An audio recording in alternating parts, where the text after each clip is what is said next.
It's Tuesday and welcome to this week's first edition of the program, Capital Straight Talk.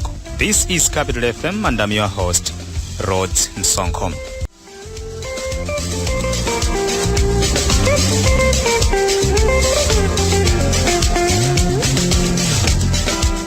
And our guest tonight is the country's Vice President, Saulos Chilima.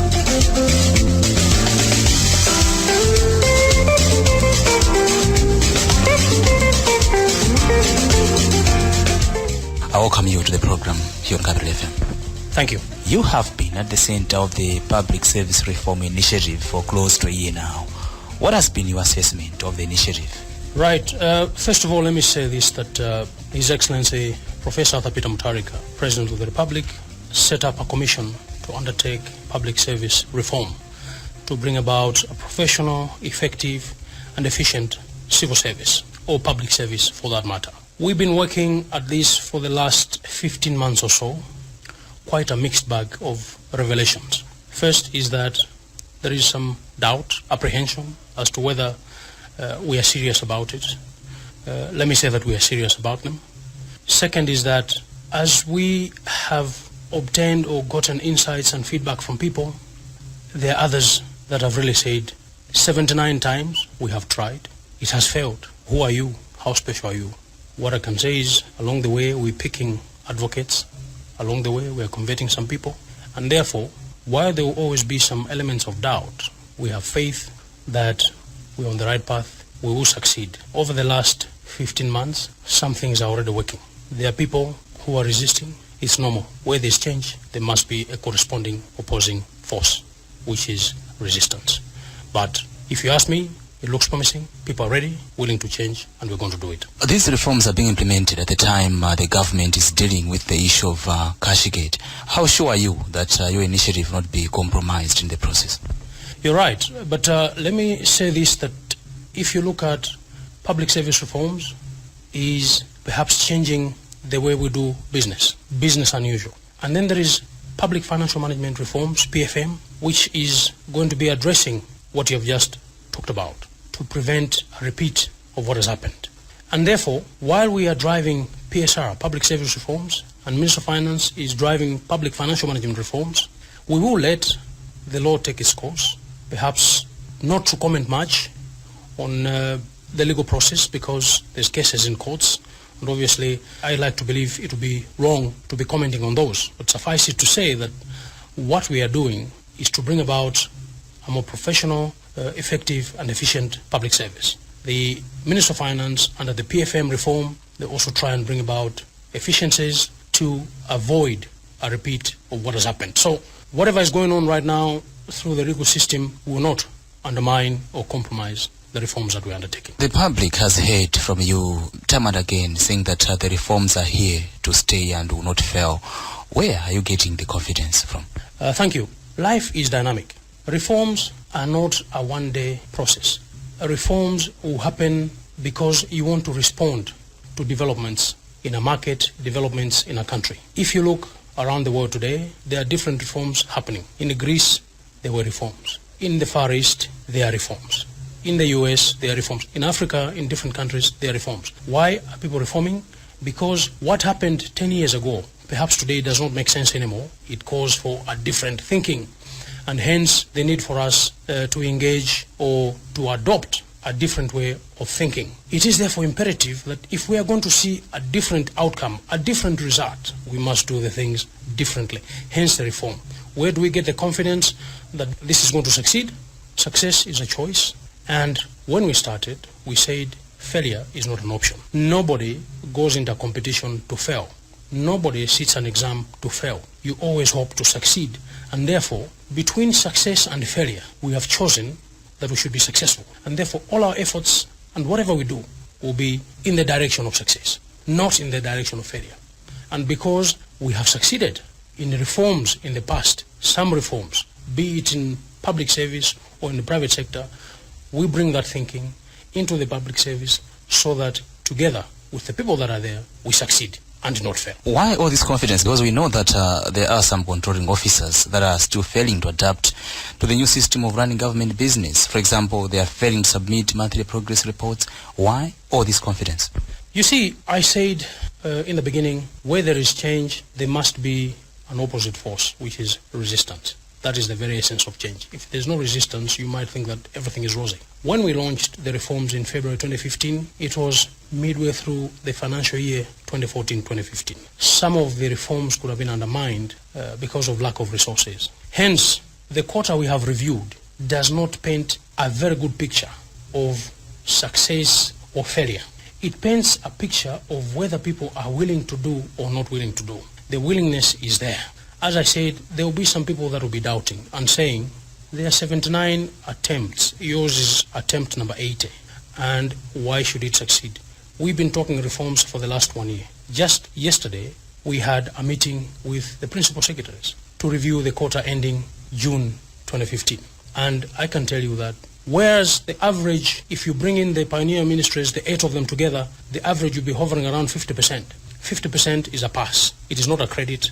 It is not a distinction, but it's a good start, because what's important, are we moving forward? Are we going backwards?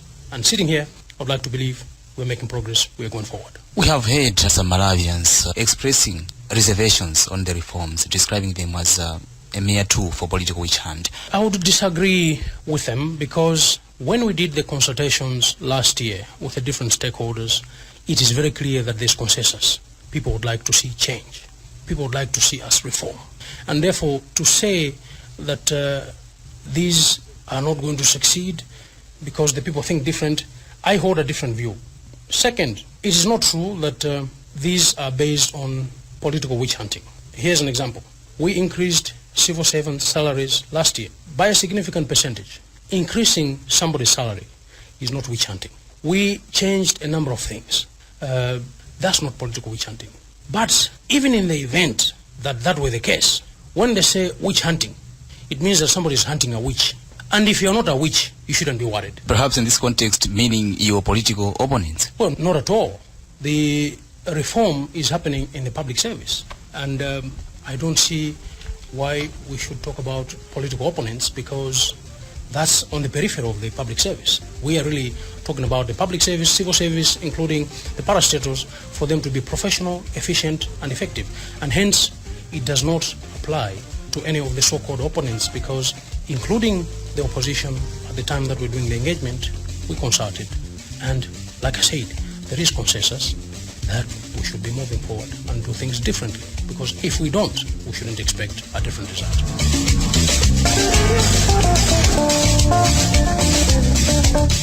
There have been sentiments like Chilima wants to run the government as a company. First of all, have you heard such sentiments? I have heard such rumors, but you see, you do not dignify rumors with comments. Let me therefore say that, again, going back to His Excellency's commitment, President Professor Peter Mutharika, he said we would like to do business unusual. When you're saying business unusual, it means doing things different than you've always done them before. And hence, what we're trying to do here is to learn from what others have done. It doesn't matter whether it's private sector. It could be in a different civil service. It could be what we have learned in Botswana, what we have seen in Rwanda, what we have seen in Kenya, what we have seen in Singapore, what we have seen in the UK.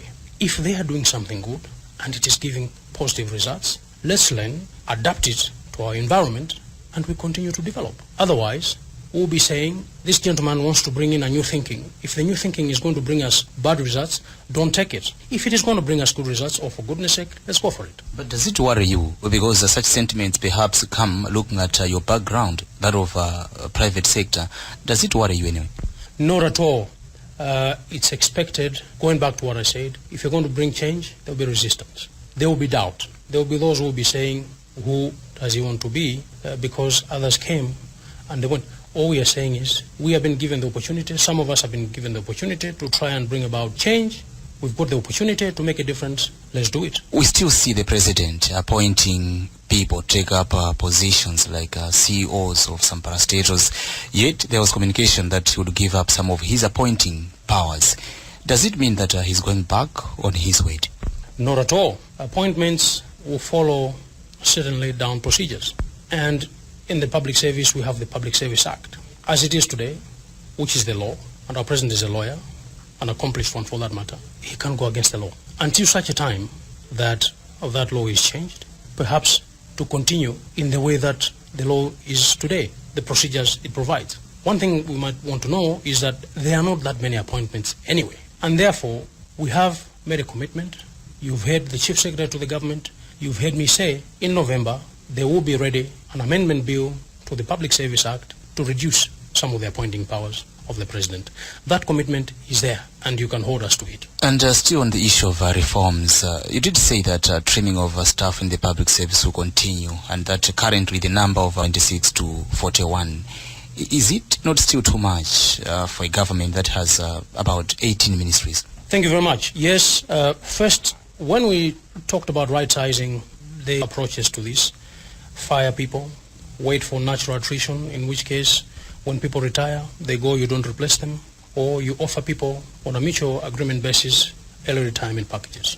Whichever case you follow, it has a cost to it. In a situation where perhaps we don't have spare cash, you ought to be cautious and make decisions that make sense. Therefore, we've taken a cautious approach to this to say, as people retire, perhaps we shouldn't replace them. We did a reorganization because there were so many people that were called principal secretaries. In actual fact, they were not principal secretaries, but they were people holding positions at the level of the PS, and we have done a cleaning up exercise.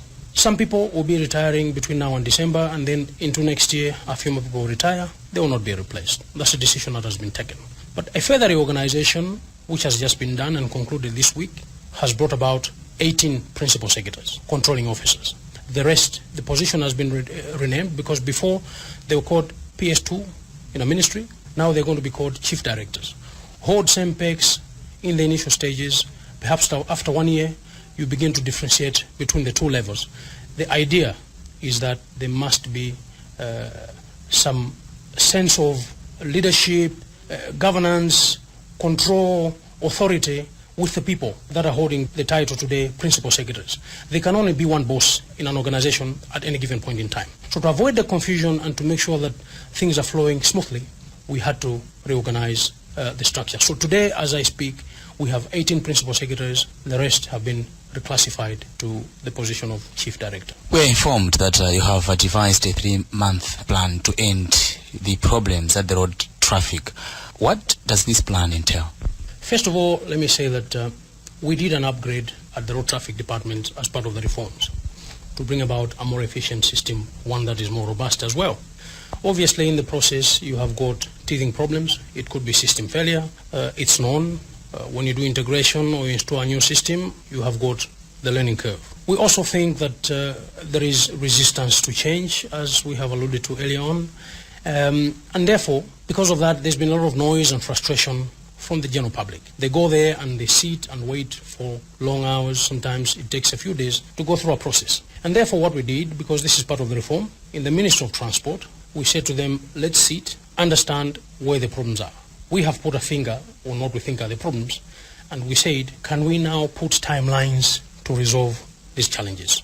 Some of the problems like space, equipment, which is computers, people, the people to actually run the systems, are things that we're going to be resolving in this month of September, because all it needs is procure computers, recruit more people, rent more space to decongest the two, especially Blantyre and Lilongwe, the two centers. Once that has happened, we think that we can very quickly resolve the issues of road traffic and finally give joy to the people. There are very few people that hold licenses in this country, probably 450,000, and it shouldn't be too much of a problem.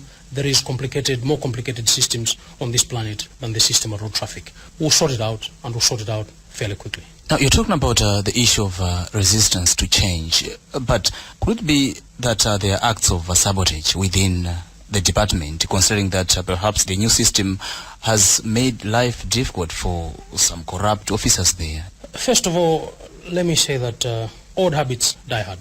When you bring a system that requires people to log in, for instance, and before they just walked in, you are telling somebody to do something that they have not done before. So obviously, because what they were doing before is seen to be simple and fairly straightforward, they would default to what they know. We are working with different partners here. There is a banking partner, there is the system provider, there is on staff, and then there is the people we serve, which are the Malawians. Everybody must play a part to make sure that this system works. Now, until you fully understand where the problem is, it will be difficult to pinpoint and say, this is sabotage, this is corruption, this is the other. What we are doing is we are saying to people, where you encounter problems, and you know that the problems are man-made, so human factor is coming into play, report the same. We have had an issue where somebody reported a case on NBS staff, and you probably have seen it, NBS have taken action. And we are really saying, the road traffic department doesn't belong to an individual. It is a government institution. It belongs to the people of Malawi, the 60 million of us. Nobody should personalize it. Nobody should think that by introducing a new system, we are disturbing them. We are not disturbing anybody. All the system is trying to do is to bring about efficiencies to benefit the people of Malawi. Malawians are associating you with the issue of reforms. Are you not afraid that your political career will be on the line should the reforms fail? First and foremost, I like to say this, that some of us believe when you embark on a journey, on a mission, failure is not an option. What that means is you put all your efforts to make sure that you succeed. Hitherto, some of the reforms are already working. So to say that these things are failing, again, I'll probably disagree. Number two, we are doing reforms, as the President said, to bring about a professional, efficient, effective public service. I do not think that we should really worry about the future, the politics, and so on and so forth. The question I ask myself is, what I am doing going to benefit 16 million Malawians? If the answer is yes, I am satisfied. Share with us your future plans, both as a politician and head of the Public Service Commission. Thank you very much. First and foremost, let me say this, that we will retain as a commission our oversight role of the reforms so that they succeed. What the future holds, for me, I can just say that I am here to make a contribution. I was given an opportunity to serve, to lead a reform process. I will do it with all my might. What comes in the future, whether politically or professionally, is not for me to determine. Everything I have, all the achievements, all the accomplishments in my life, God-given.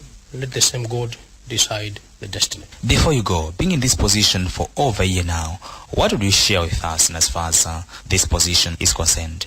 Just to say, if we're going to have a better future, a better Malawi, a different Malawi, all of us must play our part. Let's not sit on the sidelines and behave like spectator ions. If we sink, we'll sink together. If we succeed, we'll succeed together. This is what our president is telling us. Let's work, let's be patriotic, and one day we'll find a better Malawi. Is all well in the Democratic Progressive Party, DPP? No complaints at all. Well, let me take this opportunity to congratulate you for your PhD which you obtained with the University of Bolton. Congratulations. Thank you very much. And this is how we conclude today's edition of the program, Kabiro Straight Talk. Today in the program, I was talking to Saulos Chilima, Vice President of the Republic of Malawi. My name is Nkhani. Good evening.